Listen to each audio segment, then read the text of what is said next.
The sky above Houston glowed with artificial light as Dr. Alan Foster stared at his computer screen. The radio telescope data showed something he'd never seen before, a pattern hidden in the cosmic background radiation. He'd been searching for signs of extraterrestrial intelligence for 15 years. And now, at age 47, his dedication might finally pay off. "That can't be right," he muttered, adjusting his glasses. Alan ran the data through his algorithms again. The same pattern emerged, a sequence too orderly to be natural. His heart raced as he picked up his phone. "Diane, it's Alan. I need you to come see this." 4 hours later, Diane Reeves stood beside him, her eyes wide. As NASA's lead cryptographer, she had decoded complex data patterns from space probes across the solar system. But nothing like this. "It's definitely artificial," she confirmed, her voice barely above a whisper. "Someone sent this message." Within days, a special team assembled at NASA headquarters. Government officials arrived in black SUVs. The president was briefed. The message, humanity's first confirmed contact with alien intelligence, became the most closely guarded secret on Earth. Diane led the decoding effort, working 18-hour days. Her team consisted of brilliant minds from around the world: linguists, mathematicians, and computer scientists. "The structure suggests a mathematical base," she explained during a briefing. "It's like they designed it to be understood by anyone with basic scientific knowledge." After 3 months, they had their breakthrough.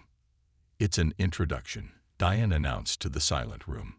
"They call themselves the Galactic Collective, hundreds of spacefaring civilizations united across our galaxy." The message contained basic information about the collective, star charts showing member worlds, and instructions for establishing two-way communication. The aliens had detected Earth's radio signals decades ago and decided humanity was ready for contact. When the news finally went public, the world reacted with both wonder and fear. Religious leaders sought meaning in ancient texts. Stock markets fluctuated wildly. Military forces went on high alert. In his modest apartment, Alan watched the chaos unfold on television. His discovery had changed everything, yet he felt strangely calm. "They could have arrived without warning," he told a reporter who found his address. "Instead, they chose to introduce themselves. That's a good sign." 1 year after the discovery, Earth prepared its first formal response. A committee of scientists, politicians, and cultural experts crafted a message introducing humanity, our history, achievements, and aspirations. Alan and Diane attended the transmission ceremony at the Arecibo Observatory in Puerto Rico. The upgraded radio telescope would send humanity's message toward the coordinates provided by the collective. Rain fell softly as officials gave speeches. When the moment came, a young engineer named Sam Wilson pressed the button initiating the transmission. "Message away," he confirmed. Diane squeezed Alan's hand as cheers erupted around them. "Do you think they'll respond quickly?" "Who knows?" Alan smiled. "But we're not alone anymore. That's what matters." They didn't have to wait long. 72 hours later, new data appeared in the cosmic background radiation, a response from the collective, inviting Earth to join their interstellar community. In the years that followed, humanity prepared for a new chapter. Scientists developed technologies based on principles described in collective messages. The United Nations established a Department of Interstellar Relations. Construction began on Earth's first faster-than-light vessel. 20 years after Alan's discovery, humanity took its place among the stars. No one could have predicted that this joyful beginning would eventually lead to humanity's desperate final warning, or that the fate of the entire galaxy would one day rest in human hands. Captain Kyle Bennett stood on the bridge of the DSV Harbinger, Earth's third deep space vessel. 30 years had passed since first contact with the Galactic Collective. Humanity had joined as a minor member, still learning the complex politics of interstellar civilization. "Status report," Kyle said, his voice calm despite the tension. "All systems normal, Captain," replied First Officer Jack Miller. "We're approaching the boundary coordinates." The Harbinger's mission was routine, charting the galaxy's outer regions and maintaining Earth's presence among the stars. Yet something about this assignment felt different. Rumors circulated through the crew about strange anomalies detected at the galaxy's edge. "Captain, I'm picking up unusual readings," said Dr. Olivia Ward, the ship's science officer. Her fingers moved quickly across the holographic display. "Energy patterns that don't match anything in our database." Kyle moved closer. "Show me." The screen displayed swirling colors representing radiation levels. Along the edge, dark patches appeared where stars should be visible. "That's impossible," Jack whispered. "It's like something's eating the light." Olivia nodded. "Whatever it is, it's massive, spanning at least 3 star systems." She looked up at Kyle, her expression grave. "And it's spreading." A harbinger altered course to investigate. As they approached the anomaly, communications became spotty. Messages from Earth Command arrived corrupted or incomplete. "Captain, we found something," Olivia reported 3 days later. "An artificial structure. It appears to be a warning beacon." The object floated in space, a metal obelisk covered in symbols from an unknown civilization. Scans revealed it was over 2 million years old. "Can we decode it?" Kyle asked. "Some of it," Olivia said. "It mentioned something called the Void. Apparently, it consumes entire star systems." Kyle's face remained impassive, but his mind raced. During his 15 years in Earth's space fleet, he'd heard stories, whispers among alien traders about regions of space where ships and even planets vanished without explanation. "There's more," Olivia continued. "This isn't the only beacon. There are references to similar warnings placed throughout the galaxy by a civilization that called themselves the Sentinels." "What happened to them?" Jack asked. "They're gone," she replied softly. "The beacon contains their final message. They faced the Void and failed." That night, Kyle couldn't sleep. The ship's quiet hum usually comforted him, but now it felt ominous. He accessed the ship's library, searching for any references to the Void in collective records. He found nothing, a suspicious absence in the otherwise comprehensive database.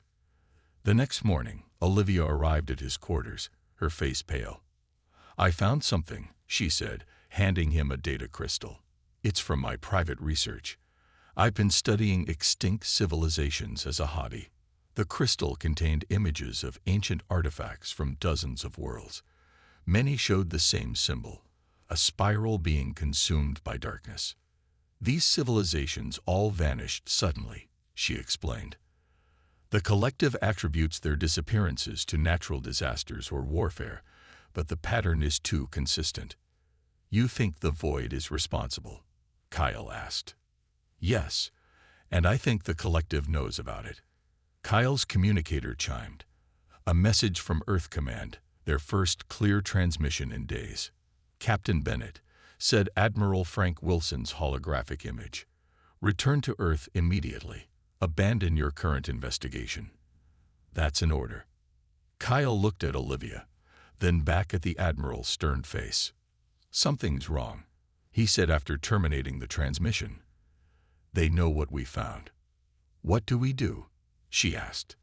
Kyle stared at the stars through his viewport. Out there, something ancient and terrible was awakening. Something the Galactic Collective didn't want them to discover. "We keep looking," he said. "The truth is out there, and humanity deserves to know." The DSV Harbinger drifted silently toward the massive black hole. Around it, the remains of an ancient space station orbited like broken jewelry around a dark gem. "Sensors detect no life signs," Jack reported. "Station power at minimal levels." Kyle nodded. They had followed the coordinates from the warning beacon, ignoring repeated orders from Earth Command to return home. The Harbinger's crew had voted unanimously to continue, all 43 of them willing to risk their careers to uncover the truth. "Prepare boarding party," Kyle ordered. "I'll lead." An hour later, Kyle, Olivia, and Security Chief Paul Martinez floated through the derelict station's main airlock. Their helmet lights cut through darkness undisturbed for millions of years. "Incredible," Olivia whispered, examining symbols etched into the walls. This matches the language on the beacon. They moved deeper into the station, following faint power signatures.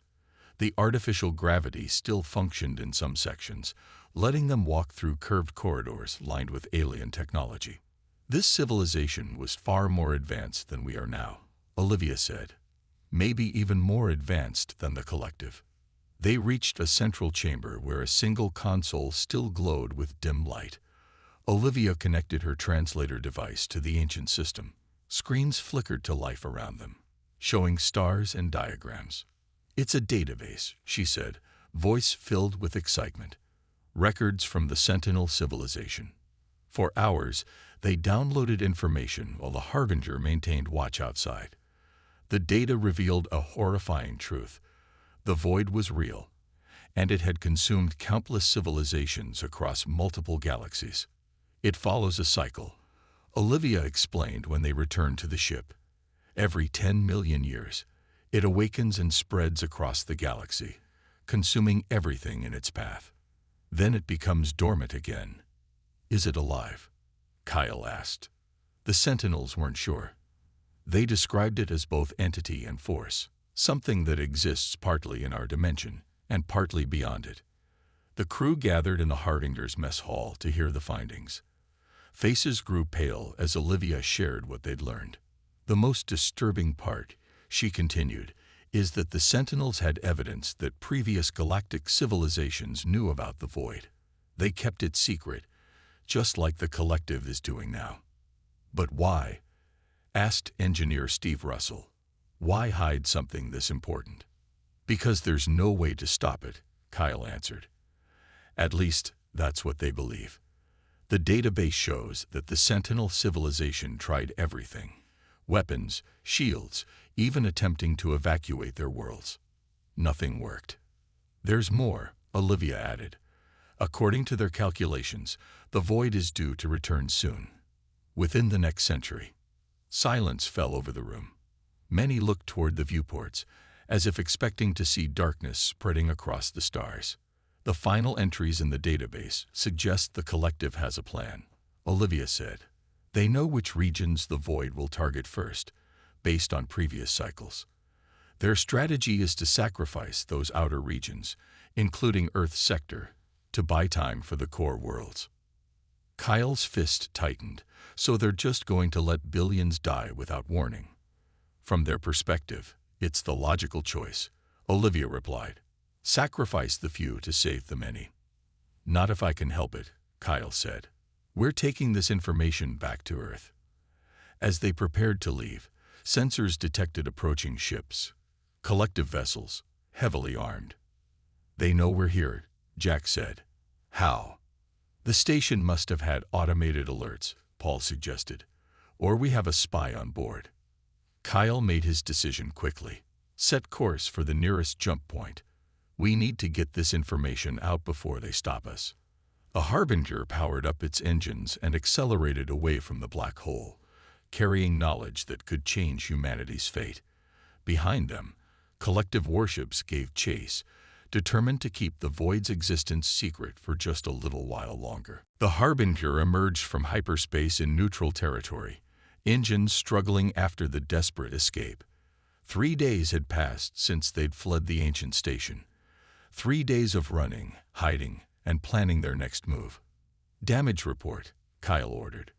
"We lost the port shield generator," Steve reported from engineering. "Main drive at 60%. We can't outrun them if they find us again." Kyle studied the star chart. They couldn't return to Earth directly. Collective patrols would be waiting. They needed allies. "Set course for Proxima Station," he decided. "We have one friend there who might help." Ambassador Patricia Morales represented humanity in negotiations with the Excelnor, an independent species known for their distrust of the collective. She had worked with Kyle years earlier during first contact with the reclusive aliens. 2 days later, the Harbinger docked at the bustling space station. Kyle and Olivia met Patricia in a private room, away from curious eyes. "You've been declared rogue by Earth Command," Patricia said without greeting. "There's a reward for your capture." Did they say why? Kyle asked. Stealing classified information. Disobeying direct orders. She paused. What did you really find out there, Kyle? They showed her the data from the ancient station. Patricia's expression changed from skepticism to horror as she understood the implications. The collective council has been lying to everyone, Kyle explained. They know the void is coming, but they're only protecting their core systems.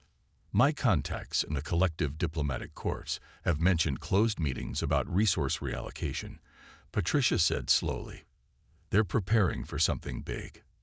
They're sacrificing us, Olivia added. Earth, the Excelenor, dozens of other species, all considered expendable. Patricia paced the room, mind working quickly. I can arrange a meeting with the Excelenor leadership. They'll want to hear this. Over the next week, Kyle's crew met secretly with representatives from other species in the threatened sectors. Most were skeptical at first, but the ancient data was convincing. Why haven't we detected the void ourselves? Asked Grawl, a reptilian scientist from the Vesulian Confederacy. The collective controls most advanced deep space observation equipment, Olivia explained. And they filter what information reaches member worlds. As evidence mounted, so did anger. Species that had trusted the collective felt betrayed. Ships arrived from distant worlds, captains and leaders wanting to see the proof with their own eyes. On the 10th day, disaster struck. Collective security forces raided Proxima Station. Kyle and several crew members barely escaped, but Olivia was captured along with their data archives. We need to rescue her, Kyle told the remaining crew. And we need that data back. It's suicide, Jack argued. The collective headquarters is the most heavily defended location in the galaxy. We don't have a choice, Kyle replied. Without proof, no one will believe us. Help came from an unexpected source. Council member Dren, a high-ranking collective official, contacted them through secure channels. I've served on the Inner Council for 200 years, the elderly alien said. I've watched them hide the truth for too long. I cannot be part of this sacrifice. Dren provided security codes and the location where Olivia was being held. With this information, Kyle planned a daring rescue. The operation succeeded, but at a high cost. 5 crew members died in the fighting. Olivia was rescued, injured but alive, with a copy of the critical data. They questioned me for hours, she told Kyle as their shuttle fled. They wanted to know if we'd shared the information with anyone else. What did you tell them? The truth, she smiled weakly. That it's too late to stop us. Back on the Harbinger, Kyle addressed his diminished crew and representatives from a dozen species. The collective has failed us all, he said. They chose secrecy over preparation. They chose which worlds would live and which would die. We choose differently. He looked at their determined faces. We choose to fight. The coalition grew quickly in the weeks that followed. Ships from 17 species joined Kyle's makeshift fleet, hiding in an abandoned mining system beyond collective sensor range. The largest vessel, a Excelenor cruiser renamed Defiance, became their headquarters. We need more than just ships, Kyle told the assembled captains. We need a way to fight the void. Dr. Gregory Walsh, a physicist from Earth's Saturn Research Institute, studied the ancient data obsessively. Tall and thin with perpetually disheveled hair, Greg had been visiting Proxima Station when Kyle arrived and volunteered immediately. The void operates on principles that defy conventional physics, Greg explained, projecting complex equations above the conference table. It's not just consuming matter. It's unraveling reality itself at the quantum level. Can it be stopped? Asked Captain Nilara, a blue-skinned Tellarite. Possibly. Greg adjusted his glasses. The Sentinels theorized that the void has a structure, an organization to its chaos. If we could disrupt that structure, Laura Collins, formerly the Harbinger's junior engineer, finished his thought. We could destabilize it, maybe even force it to retreat. In the days that followed, Laura and Greg worked tirelessly, combining human ingenuity with alien technologies. Other scientists joined them, contributing knowledge from a dozen different scientific traditions. The Sentinels were close to a solution, Laura told Kyle one night as they reviewed progress. They just ran out of time. She showed him designs for a device, a quantum resonance disruptor that could potentially interfere with the void structure. The device was theoretical, untested, requiring rare materials and power sources beyond anything a single civilization could produce. But they weren't a single civilization anymore. The Coalition pooled resources. Selnor contributed crystalline metals from their homeworld. Vesulians provided power cores from their most advanced warships. Human scientists worked alongside alien engineers, creating something new.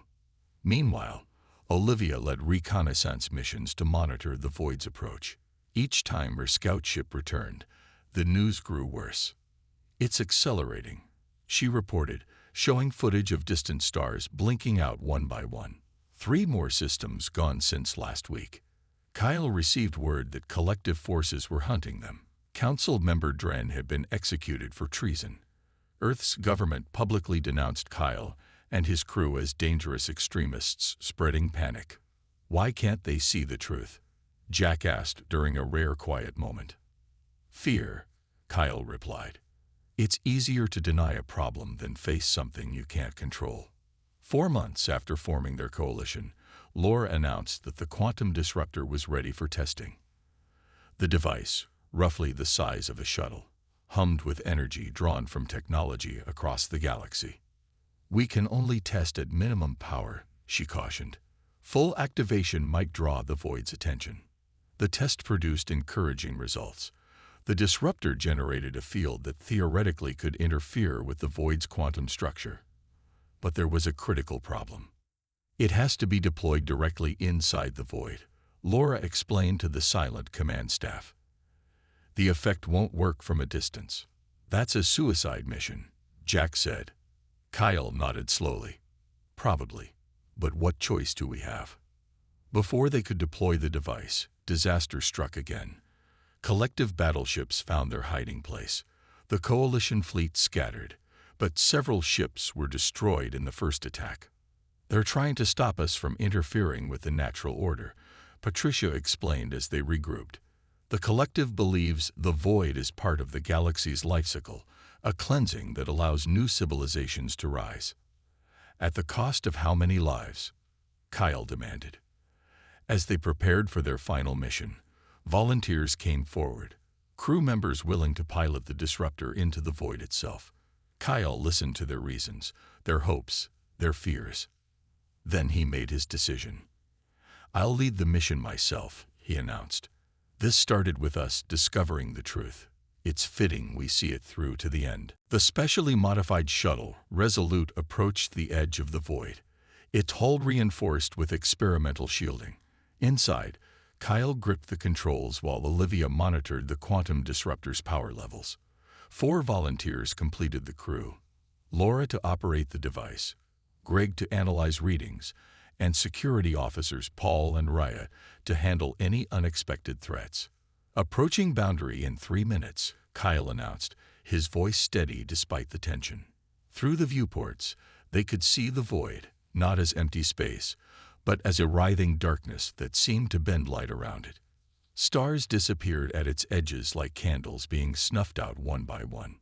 "I'm detecting unusual energy patterns," Greg reported, eyes fixed on his instruments.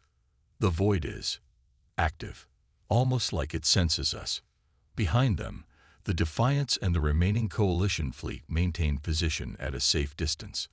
Their mission was to record everything and ensure the data reached the galaxy, whatever happened to the Resolute.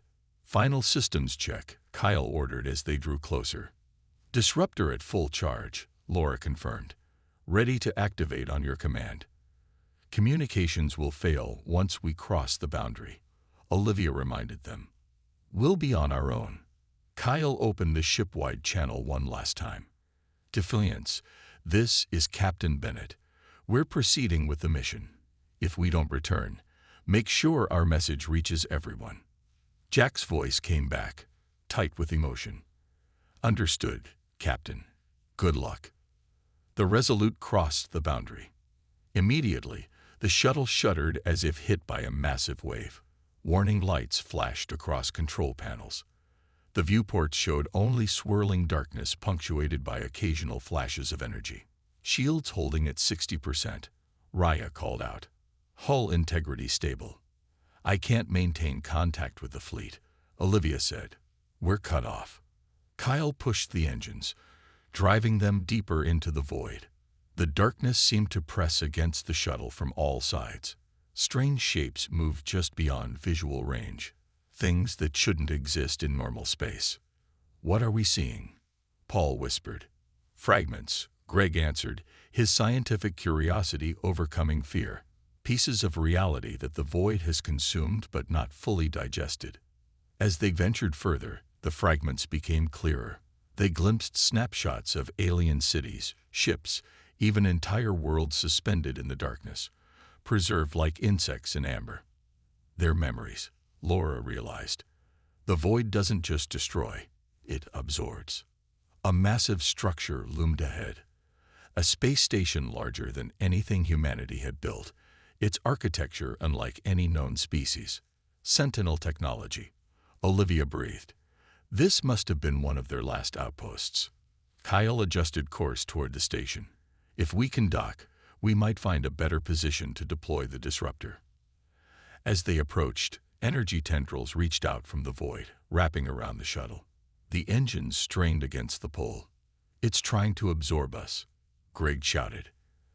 Activating countermeasures, Laura responded, fingers flying across controls. The disruptor pulsed, creating a bubble of stable space around the shuttle. The tendrils recoiled momentarily, allowing them to reach the derelict station.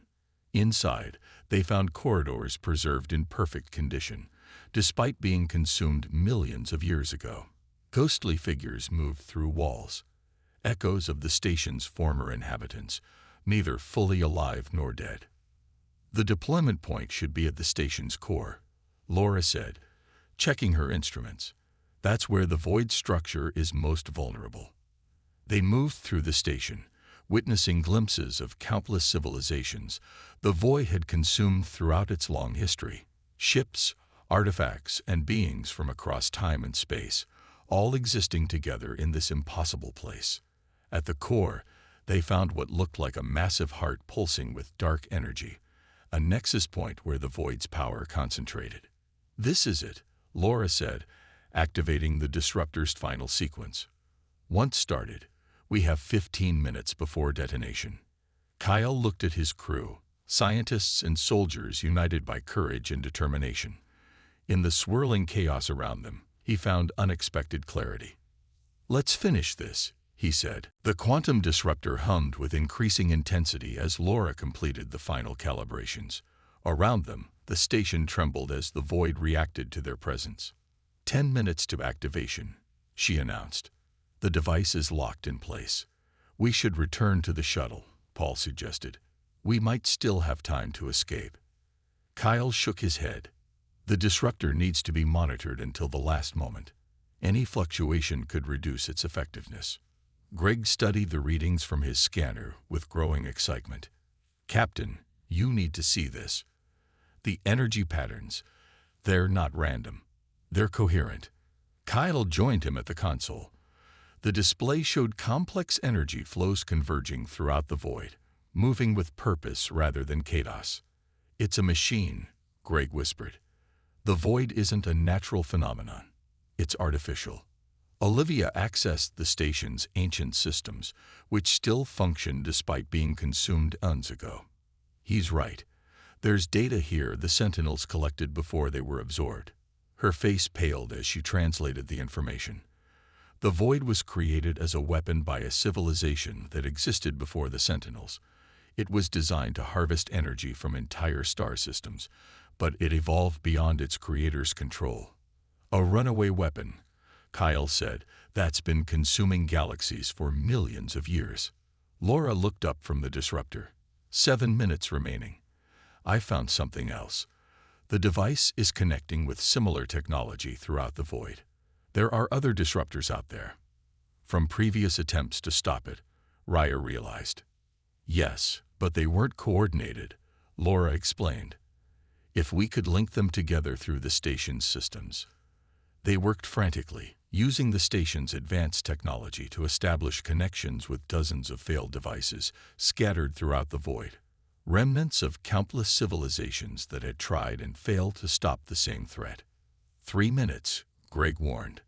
Olivia completed the final sequence. Broadcast ready. When the disruptor activates, it will send a signal to all the others. The station shuddered violently. Through viewports, they saw the void churning, as if in pain or anger. It knows what we're doing, Paul said. Kyle accessed the communication system. We need to send a message. Everything we've learned about the void. The galaxy needs to know. As Laura and Greg completed the disruptor linkage, Kyle and Olivia prepared the final broadcast. Humanity's last warning to the galaxy. They included all their data, the nature of the void, and the proof that it could be fought. 1 minute, Laura called. Kyle recorded his final words. To all who receive this message, the void is not unstoppable. It's not a force of nature, but a weapon that can be defeated. Don't surrender to fear as the collective did. Unite. Fight. Survive. Energy surged through the station as the countdown reached 0. The quantum disruptor activated, its signal racing through the void, awakening dozens of similar devices from fallen civilizations across millions of years. For a moment, nothing happened. Then the void began to contract, its darkness receding as the combined disruptors created a cascading reaction throughout its structure. In the control room, the crew of the Resolute watched in awe as their impossible plan worked. The void was pulling back, retreating from the galaxy it had begun to consume. We've bought time, Olivia said. Maybe decades, maybe centuries. Will we survive? Raya asked, watching energy storms rage around the station. Kyle looked at his brave crew. I don't know, but our message will. The station broke apart as the void's collapse accelerated. In their final moments, they saw fragments of consumed worlds being released, stars reigniting, planets reforming. Among the coalition fleet, Jack watched in amazement as the edge of the void began to recede. Then, cutting through the background radiation, came a transmission, the final message from Captain Kyle Bennett and his crew. Across the galaxy, from Earth to the furthest collective worlds, communication systems received the same broadcast. It carried irrefutable evidence of the void's artificial nature and the collective council's deception. More importantly, it carried hope, proof that even the most ancient and terrible weapons could be opposed. In time, the message became known simply as humanity's last warning. It sparked a new alliance of species dedicated to developing permanent defenses against the void's inevitable return.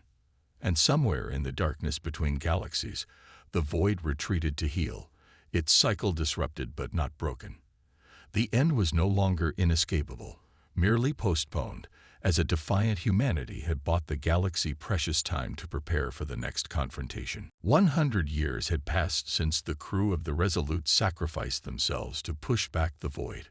Their final message had changed the galaxy forever. On Earth, in the city once called Houston, a monument stood where Dr. Alan Foster had first detected the alien signal. The tall black obelisk was engraved with the names of all who had fought the void, with Kyle Bennett's crew at the top. A young woman named Eliza Foster stood before it, placing her hand on the cool stone. As Alan Foster's great-granddaughter, she had grown up with stories of first contact and humanity's vital role in galaxy defense. "Ready for your first day?" asked Commander Noah Chen, approaching from behind. Eliza straightened her uniform. "As ready as I'll ever be." They walked together toward the massive building behind the monument, headquarters of the Galactic Defense Initiative. The GDI had replaced the collective as the dominant force in the galaxy, uniting over 300 species with a single purpose: preparing for the void's return. "The Council is waiting," Noah said. "They rarely meet with junior officers, but your research caught their attention." Inside the Council chamber, representatives from 24 species sat in a circle. Many looked nothing like humans. Some were gaseous clouds contained in special suits. Others resembled insects or reptiles. Yet all treated each other with respect forged through shared purpose. Officer Foster, said Counselor Maria Reeves, a descendant of the cryptographer who had decoded the first contact message. Please share your findings. Eliza activated the holographic display at the center of the room. For the past 3 years, I've been studying fragments of the void that were left behind after its retreat. These remnants contain echoes of its programming. The display showed microscopic structures floating in containment fields. These fragments are like seeds, she explained. They're designed to grow into a new void if the original is destroyed. It's a backup system.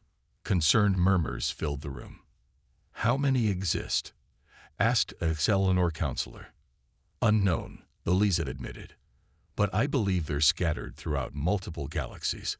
It explains why the void has persisted for millions of years, despite previous attempts to destroy it. The room grew quiet as the implications became clear.